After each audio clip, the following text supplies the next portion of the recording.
Welcome to Best Buds Gardening. I'm Julie. Today, let's talk about how to save red burgundy okra seeds. Obviously, the first thing you need is an okra plant that is producing okra pods.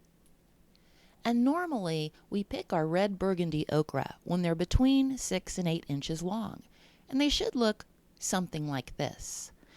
However, in order to save the seeds, we're going to leave those pods on the plant. Now when you do this, it's really going to cut down the production of your okra plant because it thinks its purpose in life is done.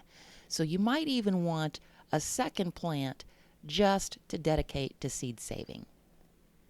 We let that pod grow and dry and see how huge that thing is. That would be so tough and inedible at this point.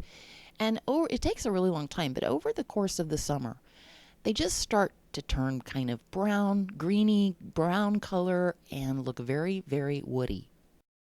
By the end of the summer, your okra pod will have these nice stripes on it. It is starting to split open, and you want to get this off the plant before it does, because if it splits open outside, guess what happens to all your seeds? They go all over the ground.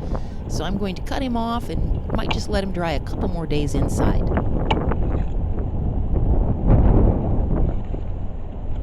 Couple more days after drying, this should kind of sound like a maraca. You should be able to hear the seeds rattling around in there. I'm just going to give him a gentle twist.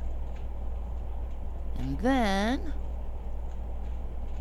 you can split these seams open.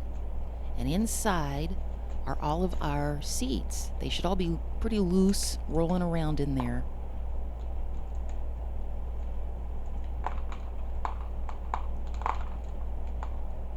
And we just are going to drop them into our container. We're going to let them dry for probably 2 weeks, and then I'm going to put them into a breathable envelope. I really don't like to seal these up into a plastic bag. I think they kind of need to dry all winter. Sometimes in a plastic bag I'll find a little bit of mold, and then all of your seeds are ruined. So I'd put them into an envelope. But there you go, red burgundy okra seeds ready to plant next spring. And a dried pod to make a real cute craft. Please check out my other videos, and thanks for watching. Hit the red subscribe button below to see more gardening videos.